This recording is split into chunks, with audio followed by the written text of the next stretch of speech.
Primero vamos a hacer un repaso de las clases anteriores sobre corriente eléctrica.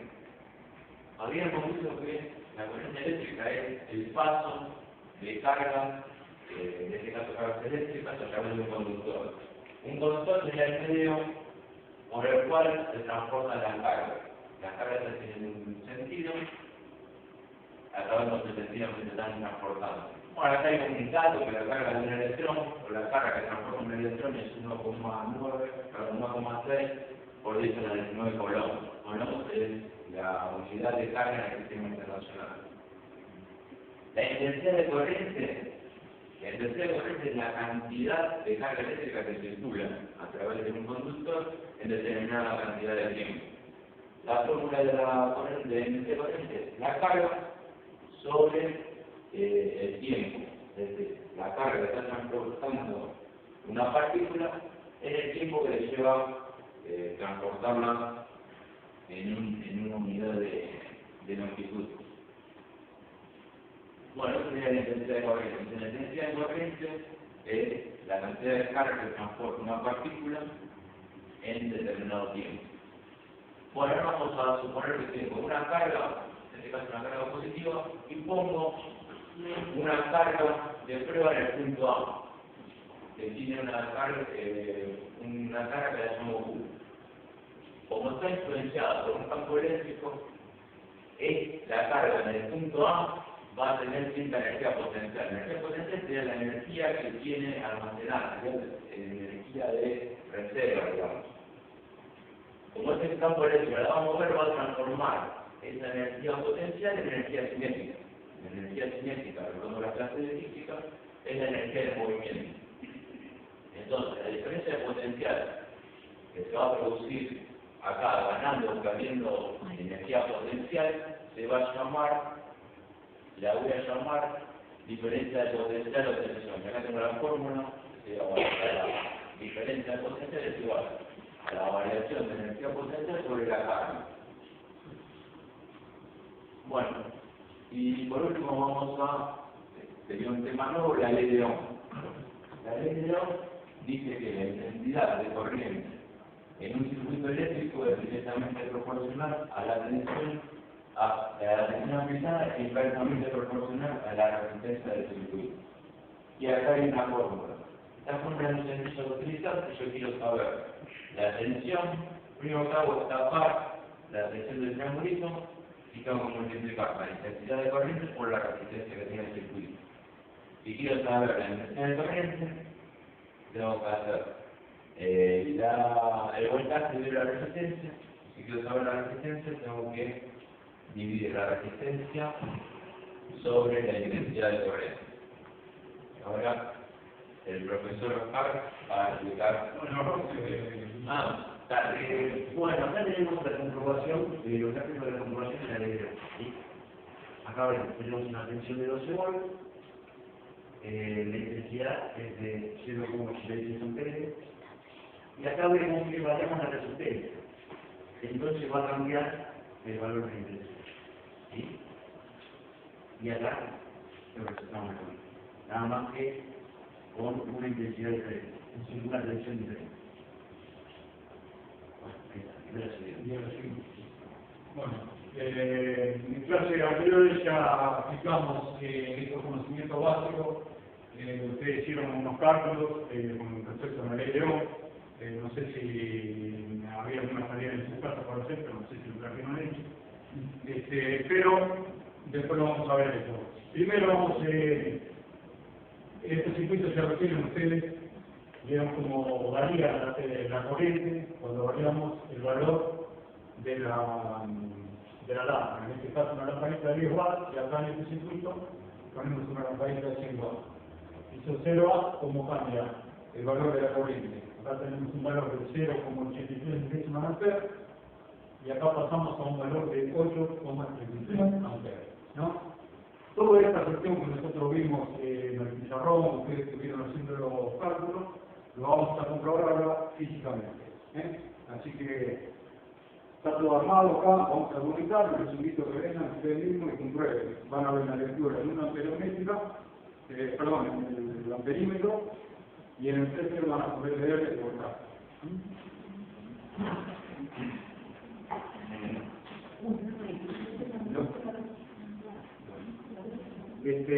Lógicamente este circuito está con baja tensión, 24 voltios, corriente directa.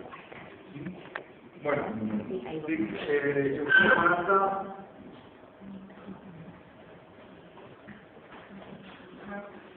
ven todos, bueno, después ustedes mismos van a comprobar, fíjense que acá en este caso está leyendo la corriente y acá ve la tensión. A medida que yo voy subiendo la tensión, observan que el voltímetro indica que va subiendo y la corriente también va de la mano, como lo estuvimos hablando en las clases anteriores. ¿Lo observan? Y lógicamente la lamparita va subiendo su intensidad, hasta que llega a los 24, en este caso 28 voltios. Nos está dando un valor de 77.0, bueno, serían 77 milésimas de ampere. Esto es lo que le dice la primera parte de la ley de Ohm, por eso está dividido en dos partes, yo lo hice para, esta es la primera comprobación de la ley de Ohm. Se le dice, la intensidad de corriente en un circuito es directamente proporcional a la tensión aplicada al mismo. Entonces, acá le explica que yo varío la tensión y la corriente va a ir de la mano de la tensión. Ahora, queda otra parte, que es la segunda parte de la ley de Ohm, que es inversamente proporcional a la resistencia del mismo. ¿Qué les dice ahí? Que si yo varío la resistencia, la intensidad va a variar. Bueno, esta parte la vamos a hacer en otra clase, vamos a hacer la prueba, variando el valor de la lamparita, tal cual está en este caso. Entonces, la próxima clase vamos a traer otra lamparita con otro valor, con otro tipo de otra resistencia, y van a comprobar ustedes mismos, también van a poder observar. Pueden comprobar ustedes mismos, vayan moviendo de posición y van a ver.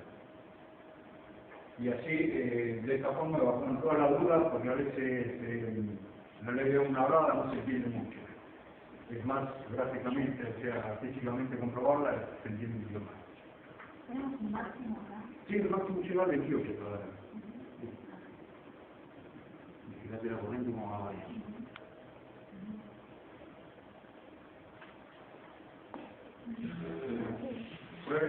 ¿Alguna pregunta que no quede en el tintero? Se lo junto todas las dudas.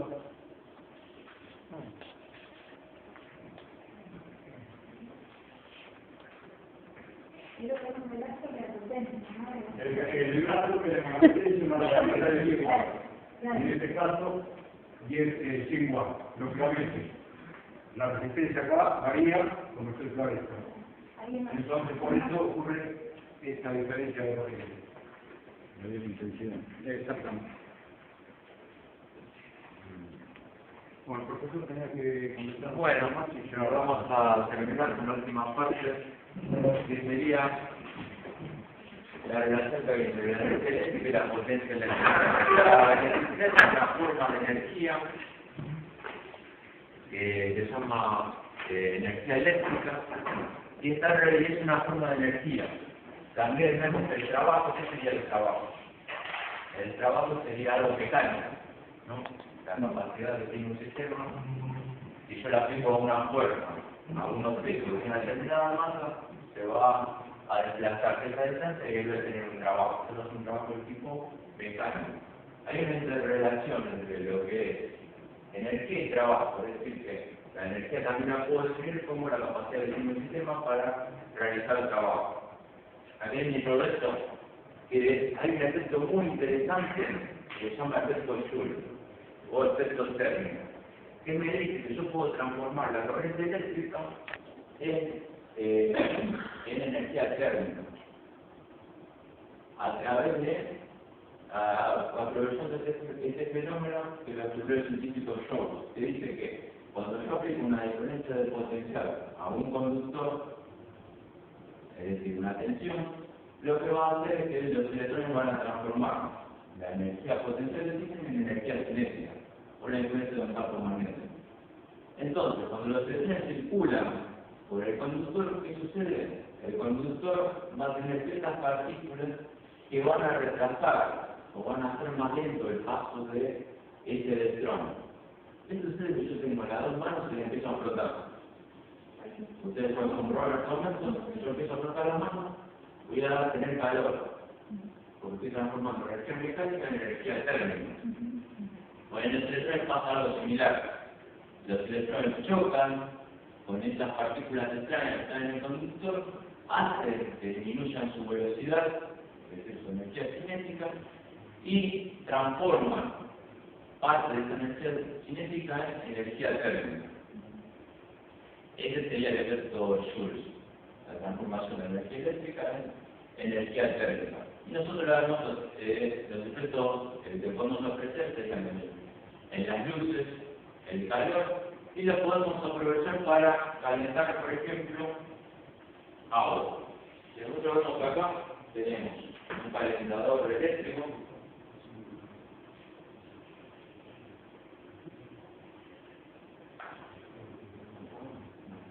Acá tenemos un calentador eléctrico. Acá tenemos una temperatura inicial tenemos una temperatura inicial de 21 volts.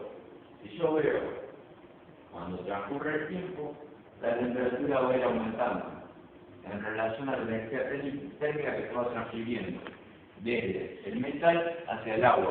Hay quita temperatura y se produce la transferencia térmica mediante el calor.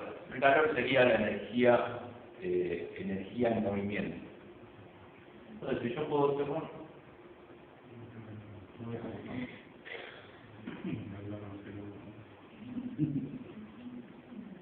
ahí, observamos que va aumentando la temperatura. Va aumentando la temperatura debido al efecto Joule. Estoy transformando energía eléctrica en energía térmica. Y una aplicación interesante sería la de la pava eléctrica. Yo puedo calcular, mediante una fórmula muy sencilla, puedo calcular, por ejemplo, el tiempo teórico que le llevaría una pava de 2000 watts con una tensión de 220 voltios en calentar cierta masa de agua a través de una fórmula muy sencilla que está en los apuntes que le di. La fórmula esa es de la masa de agua por valor específico sería la cantidad de energía que yo le tengo que entregar, en el caso de una fórmula, a 1 gramo de agua, para elevar su temperatura en 1 grado centígrado. Ese sería el calor específico del agua. Cada sustancia tiene diferentes calores específicos. Entonces, masa de la sustancia por el calor específico, por la variación de temperatura, es decir, si yo tengo agua a 20 grados centígrados y la quiero llevar a 90 grados centígrados, serían 70 grados centígrados. Hago esa cuenta y como yo sé que el calor y la energía son iguales, es decir, se miden las mismas unidades, sé que la potencia eléctrica es igual a voltaje por energía, la potencia eléctrica al medio watts, que sería este dato que tengo acá, y simplemente, ustedes tienen que ir con las fórmulas que tienen en el apunte, despejo de ahí tiempo y me quedaría que la masa de la sustancia por el calor específico, esta sustancia agua, por la variación de temperatura debido a la potencia, me va a dar el tiempo aproximado en el que va a hervir o llegar a esa temperatura el agua, que deben ser aproximadamente entre 3,5 y 4 minutos. Teniendo en cuenta, según los estudios, que se pierde entre un 5 y un 10% de calor a través de radiación o convección, que intercambia el calor por el medio. Entonces, ese sería el efecto que vemos comúnmente.